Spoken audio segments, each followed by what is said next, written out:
बाजार पूरा का पूरा लाल रंग में रंगा हुआ है। मार्च का महीना आया और गाड़ियों की बिक्री ऐसे नीचे गिरी है जैसे कोई पत्थर पानी में फेंका गया हो।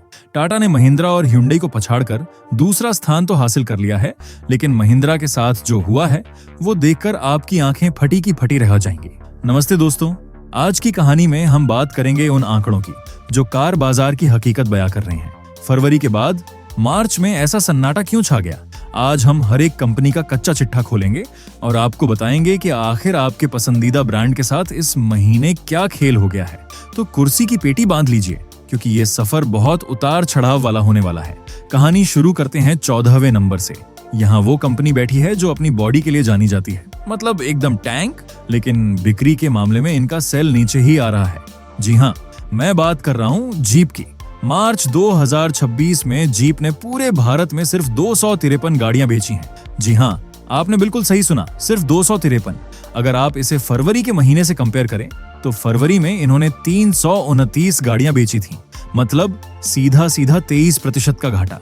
सोचिए, एक तो बिक्री इतनी कम, ऊपर से 23% नीचे। जीप की गाड़ियां नो डाउट चलाने में एकदम मक्खन और दमदार होती हैं। जब आप कंपास या मेरिडियन लेकर रोड पे निकलते हैं तो पब्लिक मुड़ के देखती है। लेकिन दिक्कत यह है बॉस कि आम आदमी को सिर्फ लोहा नहीं, फीचर्स भी चाहिए, माइलेज भी चाहिए और जेब पे थोड़ा रहम भी चाहिए। जीप की कीमत आसमान छू रही है और अपना भारतीय ग्राहक अब बहुत स्मार्ट हो गया है। वो पूरा पैसा वसूल डील चाहता है। अब थोड़ा गियर बदल के ऊपर चलते हैं। 13वें नंबर पर यहाँ बैठी है फ्रांस की कंपनी सिट्रोएन। सिट्रोएन की कहानी भी थोड़ी अजीब है। मार्च में सिट्रोएन ने कुल मिलाकर 1224 गाड़ियां बेची हैं। फरवरी में ये आंकड़ा 1436 था। यहाँ भी लाल निशान है, 14% की गिरावट। सिट्रोएन की सबसे बड़ी दिक्कत यह है कि इन्होंने भारतीय बाजार को थोड़ा हल्के में ले लिया है। इन्होंने सोचा कि हम कार के पहिए और इंजन दे देंगे और पब्लिक लाइन लगा के खरीदेगी। लेकिन इंडिया में भाई लोग को सनरूफ भी चाहिए, बड़ी वाली स्क्रीन भी चाहिए और ऑटोमेटिक एसी भी चाहिए। लेकिन अभी भी पब्लिक का भरोसा जीतने में इनको बहुत टाइम लगेगा। अब आते हैं 12वें नंबर पर, जहां एक ऐसी जापानी कंपनी है जो पिछले कई सालों से सिर्फ एक ही बैसाखी के सहारे चल रही है, निसान। निसान का हाल देखकर मुझे वो पुरानी कहावत याद आती है कि डूबते को तिनके का सहारा, और निसान के लिए वो तिनका है इनकी मैग्नाइट। मार्च के महीने में निसान ने 1908 गाड़ियां बेची हैं, मतलब 2000 का आंकड़ा भी ये छू नहीं पाए। फरवरी में इन्होंने 2615 गाड़ियां बेची थीं, यानी सीधे 27% की भारी गिरावट। ये बहुत बड़ा झटका है बॉस।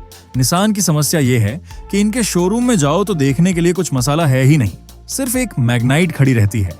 अब ग्राहक कब तक एक ही कार को देखेगा? इन्होंने अभी मैग्नाइट का नया रूप भी निकाला है, लेकिन उसका असर भी बिक्री पर कुछ खास दिख नहीं रहा है। थोड़ा और ऊपर बढ़ते हैं, 11वें नंबर पर। यहाँ है वो कंपनी जिसे लोग जर्मन इंजीनियरिंग के नाम से जानते हैं, फोक्सवैगन। फोक्सवैगन की गाड़ियां सड़क पर चलती हैं तो एक अलग ही टशन होता है, लेकिन बिक्री के आंकड़ों में वो टशन गायब है। मार्च में फोक्सवैगन ने 3342 गाड़ियां बेची हैं। पिछले महीने ये आंकड़ा 4048 था। यहाँ भी 17% की गिरावट दर्ज की गई है।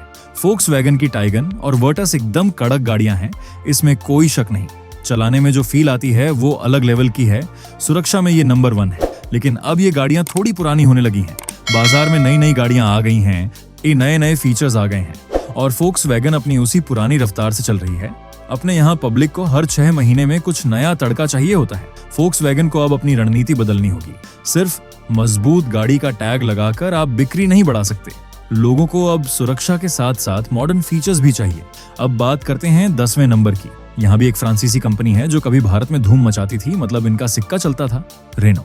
रेनो ने मार्च में 3662 गाड़ियां बेची हैं। फरवरी में ये आंकड़ा 4672 था। यहाँ भी 21% की बड़ी गिरावट है।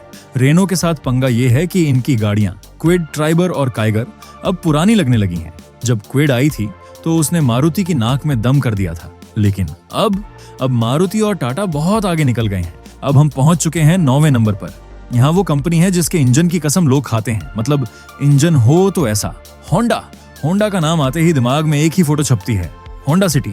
लेकिन अफसोस भाई, अब सेडान का जमाना जा रहा है। अब सबको एसयूवी का नशा है।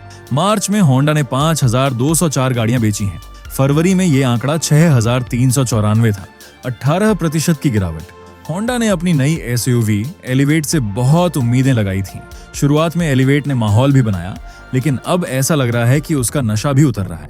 होंडा की समस्या ये है कि ये लोग वक्त के साथ चलने में थोड़ा लेट हो जाते हैं। जब दुनिया टर्बो इंजन और सीएनजी की बातें कर रही थी, ये पेट्रोल पर अटके थे। जब दुनिया इलेक्ट्रिक की तरफ भाग रही है, ये हाइब्रिड में उलझे हैं।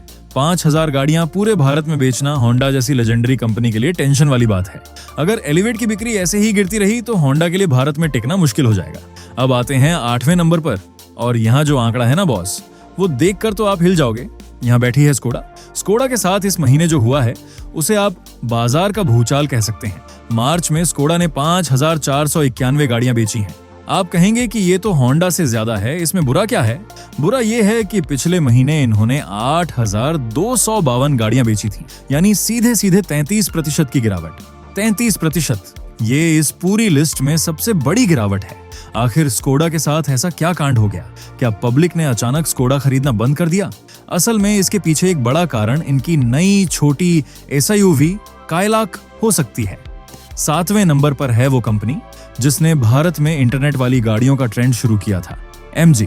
एमजी मोटर्स ने मार्च में 5754 गाड़ियां बेची हैं। फरवरी में ये 6397 पर थे।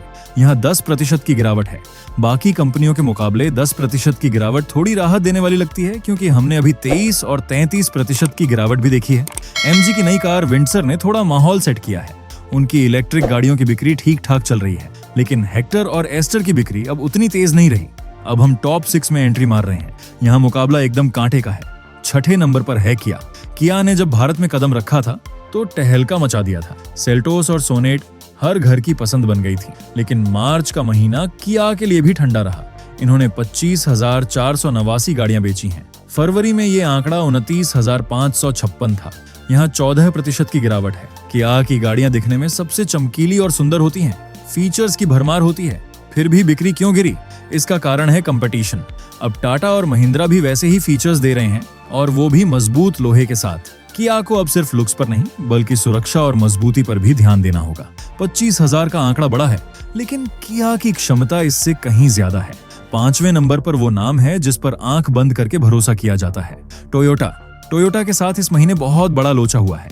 मार्च में इन्होंने 30,085 गाड़ियां बेची हैं, जबकि फरवरी में ये आंकड़ा 40,257 था। 25% की भारी गिरावट। टोयोटा, जिसकी गाड़ियों के लिए लोग 6 महीने इंतजार करते हैं, उसकी बिक्री 25% कैसे गिर गई? इसके पीछे कारण मांग की कमी नहीं, कुछ और ही हो सकता है। अब दिल थाम के बैठिए पब्लिक, क्योंकि अब हम टॉप 4 में हैं और यहाँ सबसे बड़ा गेम हुआ है। 4थे नंबर पर खिसक गई है हुंडई। जी हाँ, आपने सही सुना, हुंडई, जो सालों से नंबर 2 की कुर्सी पर फेविकोल लगाकर बैठी थी, अब 4थे नंबर पर आ गई है। ये हुंडई के लिए किसी बुरे सपने से कम नहीं है। मार्च में इन्होंने 50,340 गाड़ियां बेची हैं। फरवरी में ये 53,792 पर थे। गिरावट सिर्फ 6% की है, जो कि बहुत ज्यादा नहीं है। लेकिन असली दर्द गिरावट का नहीं है, असली दर्द है रैंक खोने का। टाटा और महिंद्रा ने हुंडई को पीछे छोड़ दिया है। हुंडई की क्रेटा आज भी बादशाह है, लेकिन बाकी गाड़ियां जैसे वेन्यू, i20 और एक्स्टर उतना दम नहीं दिखा पा रही हैं। हुंडई को अब समझ नहीं आ रहा होगा कि वो करें तो क्या करें। उनकी गाड़ियां अच्छी हैं, सर्विस अच्छी है, लेकिन भारतीय कंपनियों का देसी तड़का उन पर भारी पड़ रहा है। 4थे नंबर पर आना हुंडई के लिए खतरे की घंटी है। अब बात करते हैं 3रे नंबर की। यहाँ है वो खिलाड़ी जिसने सबको चौंका दिया, लेकिन खुद भी एक बड़े सदमे का शिकार हुआ, महिंद्रा। महिंद्रा मार्च में 3रे नंबर पर रही। इन्होंने 56,336 गाड़ियां बेची हैं। आंकड़ा बहुत शानदार है, लेकिन रुकिए, फरवरी के आंकड़े पर नजर डालिए। फरवरी में इन्होंने 71,624 गाड़ियां बेची थी, यानी एक महीने में 21% की गिरावट। 15,000 से ज्यादा गाड़ियां कम बिकी हैं। ये बहुत बड़ा अंतर है। महिंद्रा की स्कॉर्पियो एन, एक्सयूवी 700 और नई थार रॉक्स के लिए कंपटीशन है, फिर भी बिक्री इतनी कम क्यों हुई? क्या महिंद्रा ने फरवरी में सारा स्टॉक निकाल दिया और मार्च में देने के लिए गाड़ियां ही नहीं बची? या फिर लोगों ने बुकिंग कैंसिल करानी शुरू कर दी है? कारण जो भी हो, महिंद्रा का 2रे नंबर से फिसलना और इतनी बड़ी गिरावट देखना हैरान करने वाला है। लेकिन एक बात तो माननी पड़ेगी, इतनी गिरावट के बाद भी ये हुंडई से आगे हैं। ये इनकी बढ़ती हुई पावर को दिखाता है। और अब भाइयों और बहनों, स्वागत कीजिए भारत की दूसरी सबसे बड़ी कार कंपनी का। 2रे नंबर पर है टाटा मोटर्स। टाटा ने इस महीने कमाल कर दिया है बॉस। इन्होंने महिंद्रा और हुंडई दोनों को पछाड़ दिया है। मार्च में टाटा ने 57,436 गाड़ियां बेची हैं। हालांकि फरवरी के मुकाबले इनकी बिक्री भी 6% गिरी है।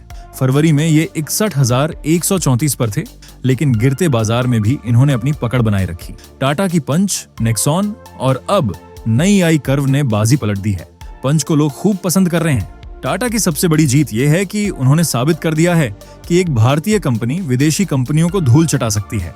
सुरक्षा, डिजाइन और अब फीचर्स, टाटा ने हर मोर्चे पर काम किया है। नंबर 2 पर आना टाटा के लिए एक बहुत बड़ी बात है और ये दिखाता है कि देश का भरोसा देसी लोहे पर बढ़ रहा है।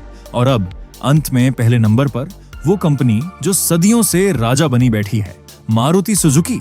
चाहे आंधी आए या तूफान, मारुति का सिंहासन कोई नहीं हिला सकता।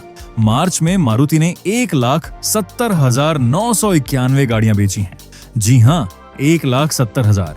बाकी सारी कंपनियां मिलकर भी इतना नहीं बेच पाती जितना मारुति अकेले बेच देती है। फरवरी में इनका आंकड़ा 1,76,318 था। यहाँ 3% की मामूली गिरावट है। पूरे बाजार में हाहाकार मचा है, लेकिन मारुति सिर्फ 3% गिरी है। ये होती है बादशाहत। ऑल्टो से लेकर ब्रेजा तक और अब ग्रैंड विटारा तक मारुति की हर कार सोना उगल रही है। लोग कहते हैं मारुति की गाड़ियां हल्की होती हैं, लेकिन बिक्री के आंकड़े बताते हैं कि देश को सस्ता, सुंदर और टिकाऊ ही चाहिए। सर्विस नेटवर्क और माइलेज के दम पर मारुति आज भी मीलों आगे है। इनका नंबर 1 का ताज अभी कई सालों तक कोई नहीं छीन सकता। तो दोस्तों, ये था मार्च 2026 का पूरा कच्चा चिट्ठा। अगर अपन पूरा सीन समझें तो पूरा मार्केट नीचे गिरा है। टाटा की निकल पड़ी है क्योंकि वो नंबर 2 बन गए हैं। महिंद्रा को झटका लगा है, लेकिन वो अभी भी रेस में कड़क खड़े हैं। हुंडई को अब बहुत गंभीरता से सोचना होगा क्योंकि वो चौथे नंबर पर खिसक गए हैं। स्कोडा और निसान जैसी कंपनियों के लिए खतरे की घंटी जोर से बज रही है।